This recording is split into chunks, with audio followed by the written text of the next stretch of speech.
Iberia was founded in 1779 by Francisco Bulani.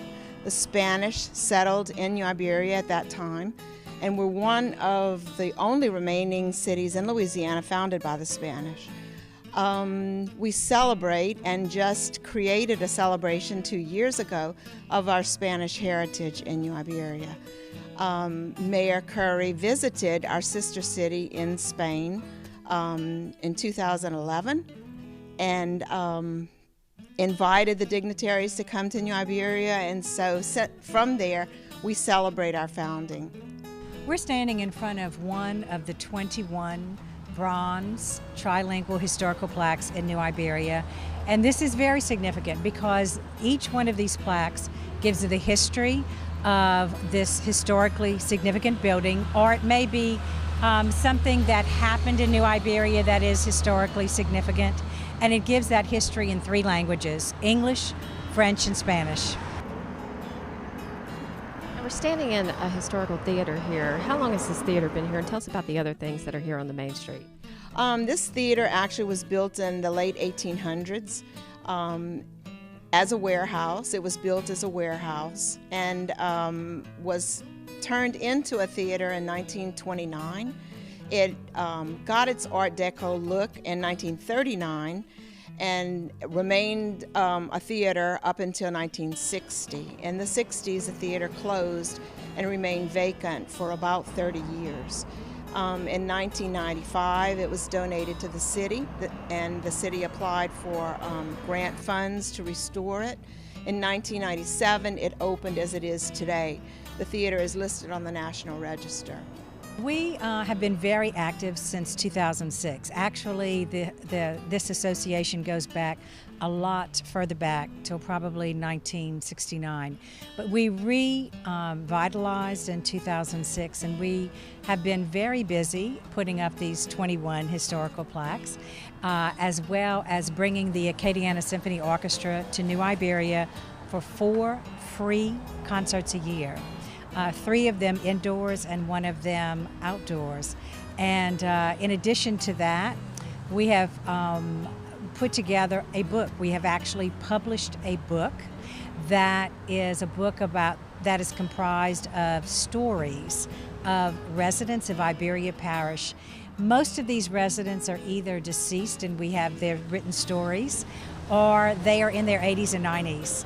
And it's a great, once again, a great history of New Iberia in addition to these plaques. And so we feel very good about all the things that we do. In addition to that, we also are together with the Shadows on the Teche and the Bayou Teche Museum. We have formed the Iberia Preservation Alliance. And that alliance puts on this fabulous, unique event every year called New Iberia Beneath the Balconies. It's right here on Main Street, and we shut down the street. We start down at the Shadows, and we have little theatrical vignettes on several of the balconies, about 10 of the balconies down Main Street, and the crowd fills the street and walks down from one balcony to another and listens and watches these wonderful performances. We've got so much talent here. We have the Iberia Performing Arts League, and several of their performers help us out to put on this particular event every year, and it's become something quite unique and exciting for all of us. We were accepted into the Main Street program in 1993. And the Main Street program originated under the umbrella of the National Trust for Historic Properties. The National Main Street Center is a department within that, umbrella. And at this time, there are 38 Main Street communities throughout the state.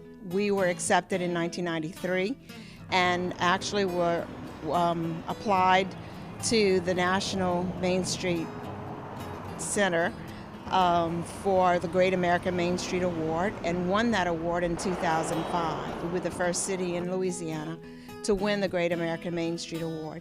And that award's based on our successful revitalization efforts of our Main Street district.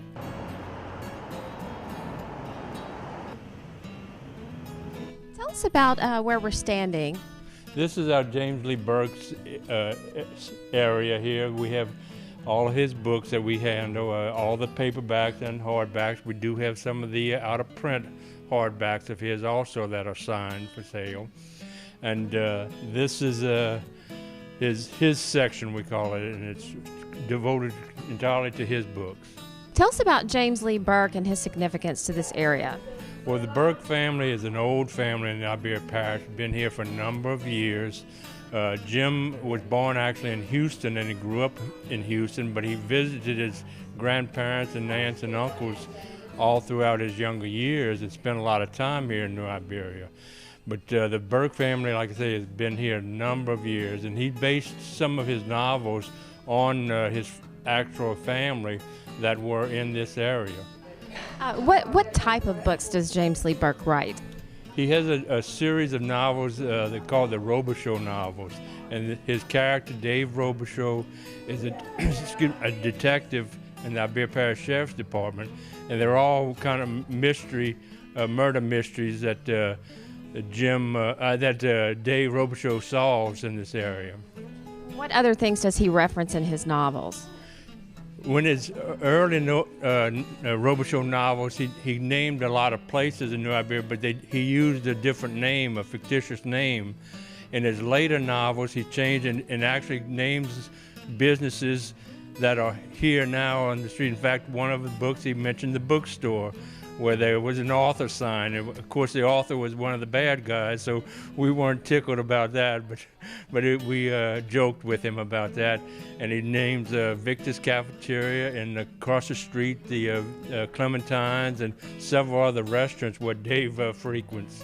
And of course, the courthouse right around the corner here, he talks about. So obviously this Main Street in this area has a lot of historical value, enough for a well-known author to write about it. Elaborate on that a little bit. Yes, like I said, he felt, and he's said it in several of his books, how he felt Main Street was the most beautiful Main Street in the country. And it's just, we were blessed with a very active and vibrant downtown area now, where all the businesses are doing well. We have good parking areas. We have a real good association.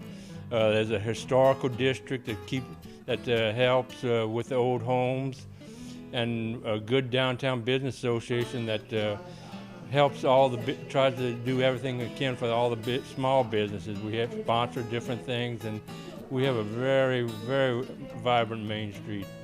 A lot going on. And besides James Lee Burke, what other things can people find here in your bookstore? Well, we have all the local authors, and there's quite a few local authors that have published books now, so we feature all those authors. And we also have a large just Louisiana section, Louisiana books, and a good big children's section. And generally we try to get a little bit of everything.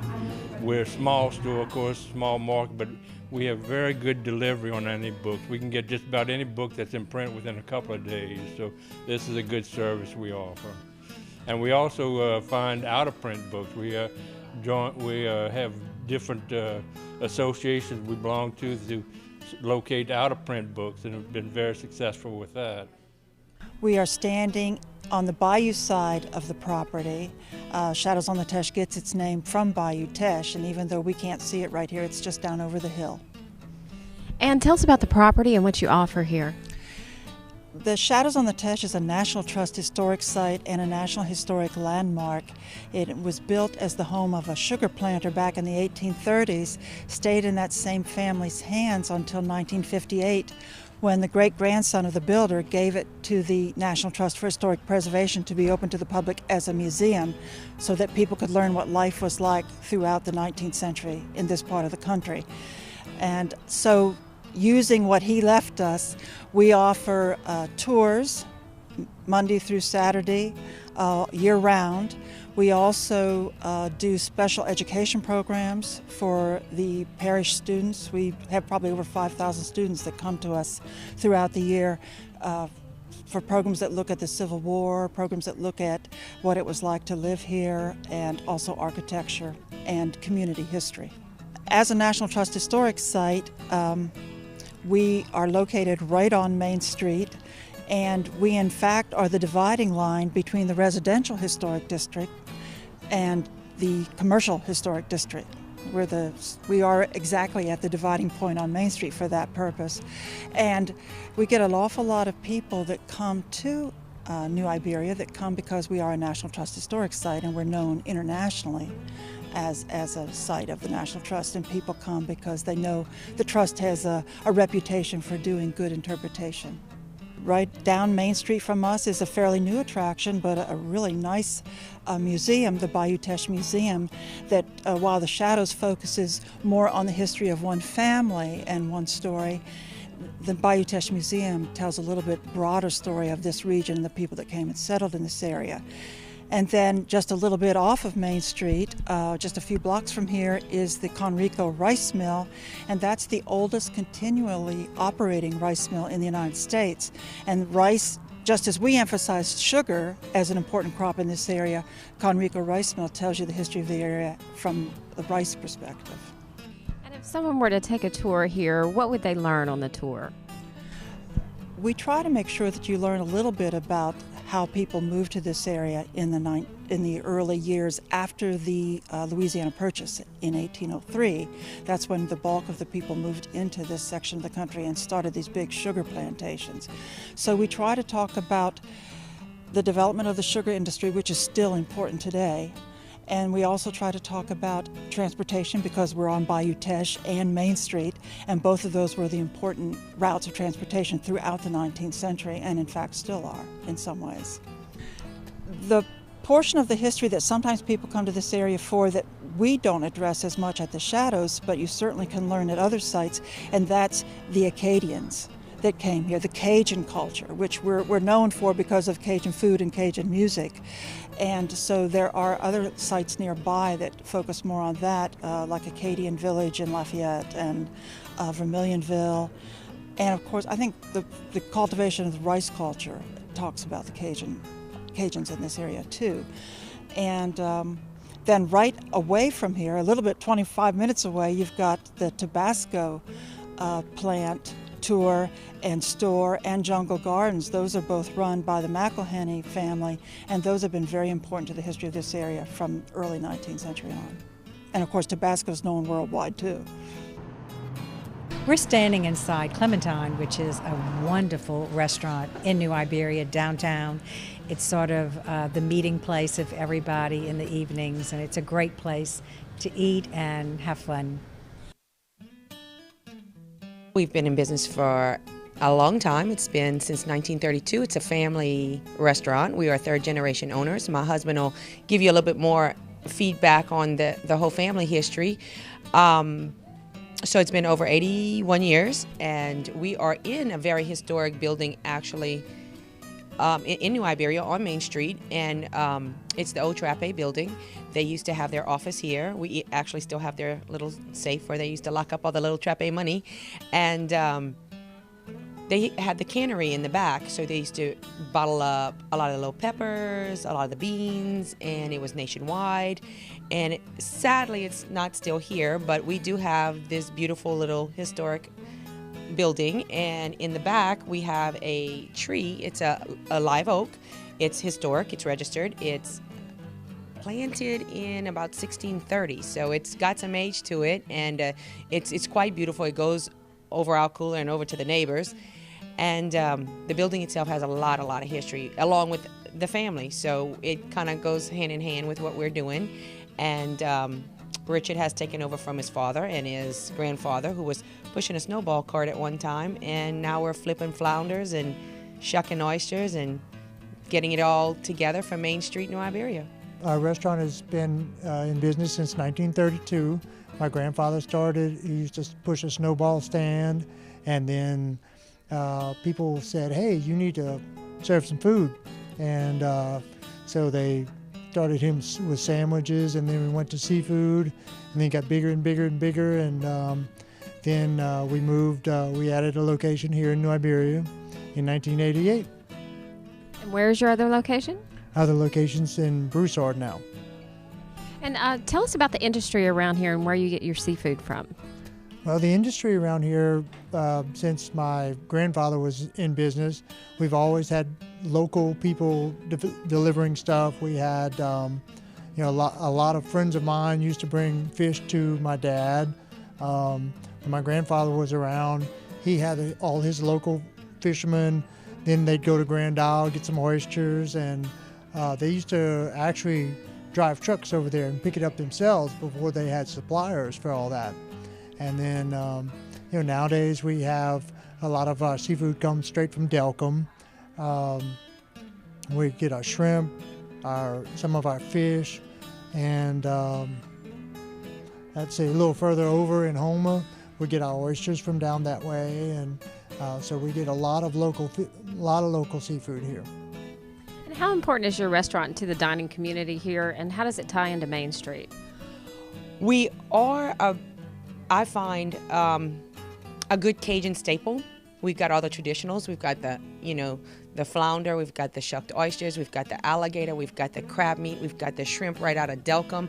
We're about to embark in getting some fish fresh out of Delcom. So we are what Cajun tradition is. And if there's one thing you will find down in this area is we all live to eat. And that's a big focal point here in this area. You'll see it from one restaurant to another, and we try to keep a lot of the Cajun tradition alive. You'd be surprised at how many places here touch so many places around the world. So it's a good bit of history here that you will see in your travels anywhere. Riverside Inn was the first place to serve lobsters in Lafayette sometime in the early 60s. We started serving lobster. My mom started eating lobster a little bit in New Orleans, and then all of a sudden Dad had to have lobsters too. So we started serving lobsters, and we've been serving them ever since. Tell us about some of the things you specialize in here. Lump crab meat sauteed in butter, a flounder that will overlap your plate, a crab cake that'll knock your socks off, oysters on the half shell that you just add hot sauce, repeat, swallow, do it again, and have some more. It's fun. It's a good atmosphere. It's good for the family. It's kid friendly. We encourage coming here to relax, unwind. Let us do the peeling. Let us do the cooking. Let us do the cleaning, and enjoy quality time with your family. Main Street I've lived here for 30 years, and the one thing I've noticed on Main Street in New Iberia is that it has changed. Both the residential district and the commercial district has blossomed in I'd say the last 15 years, with a lot of wonderful restaurants downtown, some nice little bars and shops. People have started fixing up the buildings and not only starting businesses on the first floor, they also are living upstairs. So we have a lot of activity at night that 25 years ago you wouldn't have seen on Main Street. And the residential district, I think, is great because you have a lot of younger people moving in, fixing up again the homes, and so you'll see families walking on Main Street. So you see a lot of activity both day and night. And a couple of really nice B&Bs that have opened up on Main Street so that when guests come here to stay, they can experience Main Street at its best. We do have many accommodations downtown and in the city and the parish as well. There are beautiful B&Bs along Main Street, and of course we have two designated historic districts. We have an East Main Street National Register District, and then the Downtown Commercial Historic District. We have walking tours available. Main Street is considered one of the attractions in addition to the other wonderful attractions that we have in the parish. What all can people see here as far as scenery and things? You have a bayou that runs along here.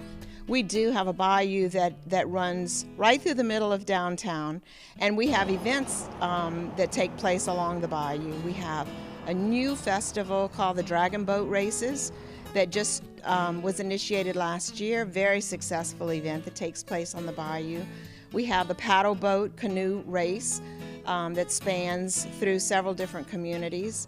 And we also have, during the Sugarcane Festival and Fair Association, the boat parade that takes place on the bayou.